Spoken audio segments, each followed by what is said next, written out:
हिमाचल प्रदेश में कंगाली के बीच कांग्रेस में दो फाड़। क्या गिराया जाएगा शिमला का अवैध मस्जिद? हिमाचल प्रदेश के मंत्री के बयान से राहुल गांधी भी दंग।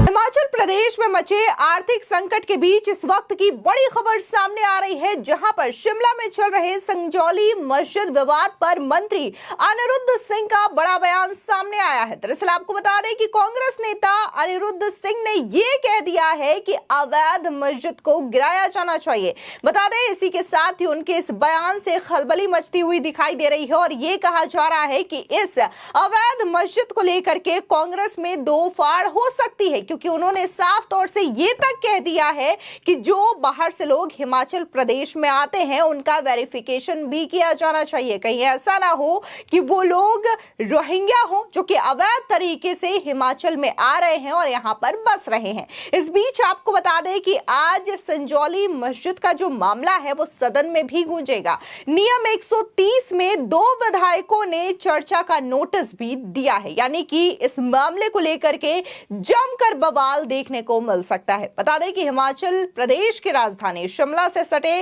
उपनगर संजौली में मस्जिद के अवैध निर्माण का मामला अब काफी ज्यादा तूल पकड़ता हुआ नजर आ रहा है। मस्जिद के अवैध निर्माण को लेकर हिंदू और मुस्लिम संगठन आमने सामने हैं। हिंदू संगठन मस्जिद के अवैध निर्माण को गिराने की मांग पर अड़ा है, वहीं संवेदनशील होता यह मामला नजर आ रहा है और आज विधानसभा के मॉनसून सत्र के दौरान सदन में भी यह मामला गूंजने वाला है। चौपाल से बीजेपी विधायक बलवीर वर्मा और शिमला शहरी से कांग्रेस विधायक हरीश जनारथा ने ध्यानाकर्षण प्रस्ताव देकर इस पर चर्चा की मांग कर दी है। ऐसे में मस्जिद मामलों पर सदन में चर्चा होगी। आपको बता दें कि शिमला के उपनगर संजौली में मस्जिद से अवैध निर्माण को लेकर के काफी बवाल मचा हुआ है। अब देखने को मिल रहा है कि कांग्रेस के मंत्री ने भी मस्जिद निर्माण को लेकर के सवाल उठा दिए हैं और अब इसे गिराने की मांग कर दी है। शिमला शहर के कुसुमपट्टी सीट से कांग्रेस मंत्री अनिरुद्ध सिंह ने इस मामले पर अपनी प्रतिक्रिया जाहिर की है। दरअसल मंगलवार को मीडिया से बातचीत करते हुए कांग्रेस मंत्री अनिरुद्ध सिंह ने कहा कि यह मंदिर मस्जिद से जुड़ा मसला नहीं है, बात वैध और अवैध निर्माण की है। उन्होंने कहा कि मल्याड़ा से लड़ाई झगड़ा शुरू हुआ।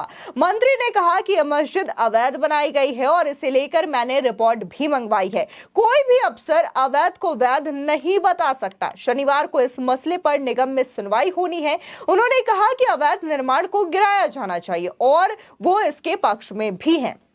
साथ ही मंत्री अनिरुद्ध सिंह ने कहा कि बाहरी राज्य से जो हिमाचल प्रदेश में अवैध रूप से लोग आ रहे हैं, हो सकता है वो रोहिंग्या हो। मैंने सीएम से बात की है और एसपी और डीसी को भी सख्त निर्देश दिए हैं कि चाहे वो शिमला का इलाका हो या फिर हिमाचल का कोई भी क्षेत्र, सख्त निर्देश दिए गए हैं और सभी की वेरिफिकेशन होनी भी जरूरी है। साथ ही मंत्री अनिरुद्ध सिंह ने कहा कि हम नहीं चाहते कि बाहर से आए लोग माहौल खराब करें और हमारी महिलाओं और बेटियों का सड़कों पर चलना मुश्किल हो जाए और यह बिल्कुल भी बर्दाश्त नहीं किया जा सकता। अवैध रूप से रेडियां लगाई जा रही हैं और फिर तहबजारी का नाम दिया जा रहा है। मंत्री ने कहा कि भारत में कहीं भी कोई भी घूम सकता है, लेकिन इसका मतलब यह नहीं कि कोई भी कहीं भी आ जा सकता है।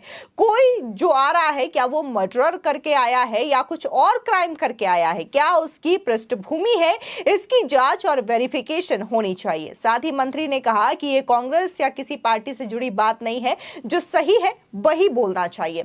आपको बताते हैं कि आखिर ये संजौली मस्जिद का जो विवाद है वो पूरा मामला है क्या। दरअसल आपको बता दें कि शिमला के संजौली में एक मस्जिद है। यहाँ पर पहले एक ही मंजिल थी, लेकिन बीते 3-4 साल पहले यहाँ पर अवैध तौर पर तीसरी और चौथी मंजिल बना दी गई है। अब इस मामले में निगम के पास सुनवाई चल रही है। कोविड काल के बीच इस मस्जिद के तीसरे और चौथे फ्लोर का निर्माण किया गया। बीते रविवार को यहाँ पर प्रदर्शन के किया गया था और मस्जिद के सामने हनुमान चालीसा का पाठ भी किया गया था। यहाँ पर हिमाचल प्रदेश ऑलरेडी आर्थिक संकट से जूझ रहा है। वहां पर जो तमाम पुराने रिटायर्ड अफसर है, ना तो उनकी पेंशन मिल रही है, ना ही जो ऑलरेडी अधिकारी है उनको समय पर सैलरी मिल पा रही है, और इसी के साथ ही जो मंत्री हैं और मुख्यमंत्री हैं उन्हें भी 2 महीने की सैलरी नहीं दी जाएगी। इस बीच पूरी तरीके से हिमाचल प्रदेश आर्थिक संकट के बीच करा रहा है, और ऐसे में ये मस्जिद विवाद अपने आप में राहुल गांधी और कांग्रेस पार्टी की टेंशन बढ़ाता हुआ नजर आ रहा है। By the irrational, cut voodoo economics and Tughlaq economics of Rahul Gandhi, the Congress government in Himachal has plunged the state into financial ruin and brink of bankruptcy.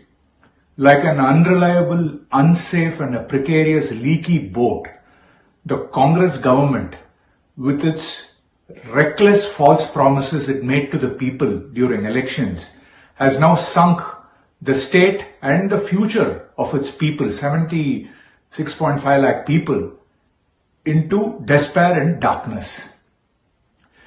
But one needs to ask, why is the Gandhi family quiet? We all know, we have read in papers from time to time that they go to Shimla and Himachal Pradesh for a vacation or for a holiday. But now why have they abandoned the good people of Himachal Pradesh?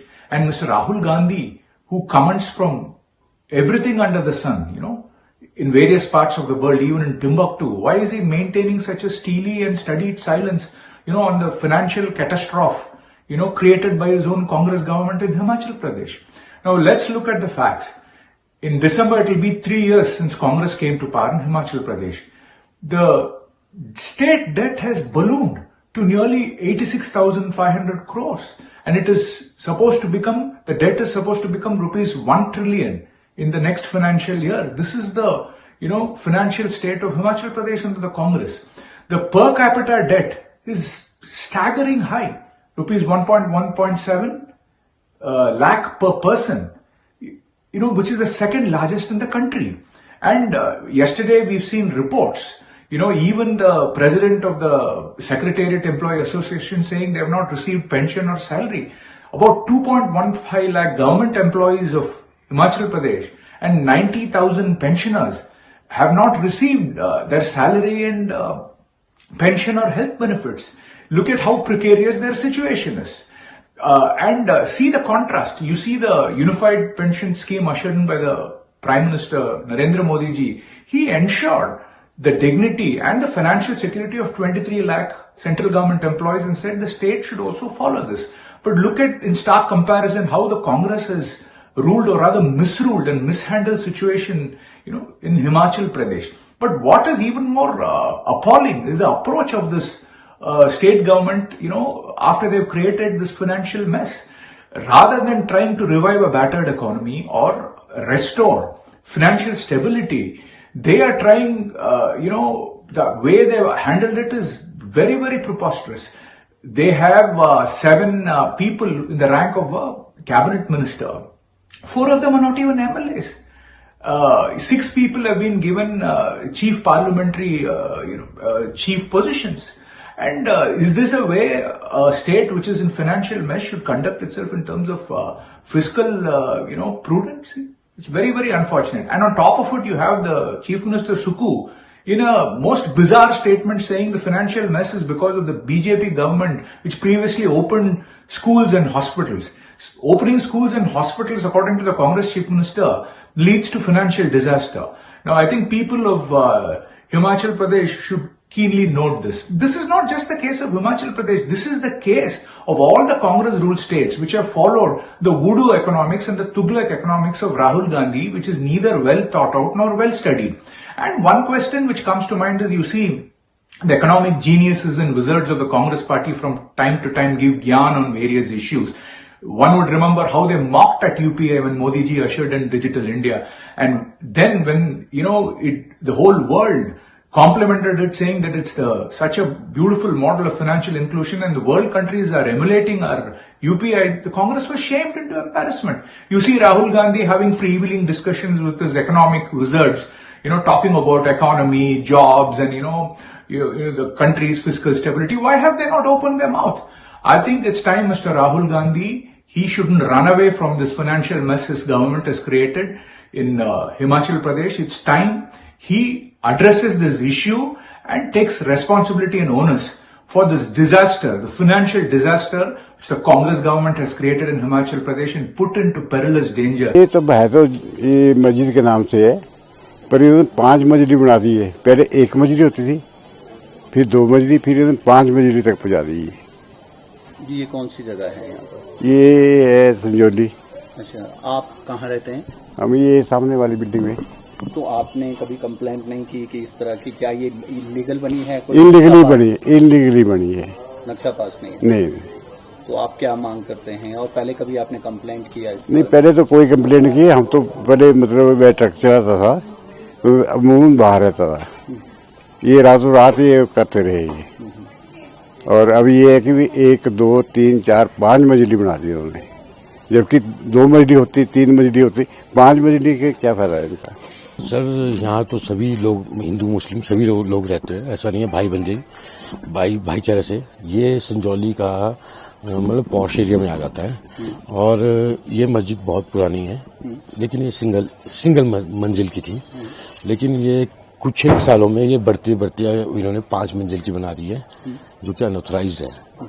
और अब इनकी तादाद भी बहुत बढ़ती जा रही है यहाँ पे। मतलब इतना ज़्यादा मतलब रश हो जाता है कि कहाँ से लोग आते हैं यही नहीं पता लगता है। कोई कितने लोग जमाती आ रहे हैं, कौन जा रहा है, कौन आ रहा है। वरना ये मतलब एक, लेकिन आप कह रहे हैं भाईचारे से रहते हैं, तो फिर आपको डर किस बात का? डर इस बात का जो परसों इन्होंने इंसिडेंट हुआ है, हिंदू लोगों को इन्होंने मारा है, और उसके बाद मारने के बाद इस मस्जिद में आकर के छुप गए हैं, ठीक है ना। तो इस चीज़ से डर तो लगेगा ही। अब नेचुरल है कि लोग बाहर के हैं, यहाँ के जो मोहम्मडन्स हैं, हमें उनसे नहीं है कोई दिक्कत। वो लोग यहाँ पे रहते हैं, हमारा भाईचारा है, हम मिलते हैं उनसे, हमारा घर यहीं पे साथ में। तो हिंदू लोगों का भी है, मोहम्मडन्स का भी है, उसमें कोई दिक्कत नहीं है। लेकिन जो ये लोग बाहर से आकर के यहाँ पे मतलब छुप रहे हैं, गलत काम कर रहे हैं, और आकर के मस्जिदों में छुप रहे हैं, तो ये एक मतलब नेचुरल है, दिखती बात है कि ये गलत तो गलत ही है। उससे हर एक आदमी डिस्टर्ब होता ही है।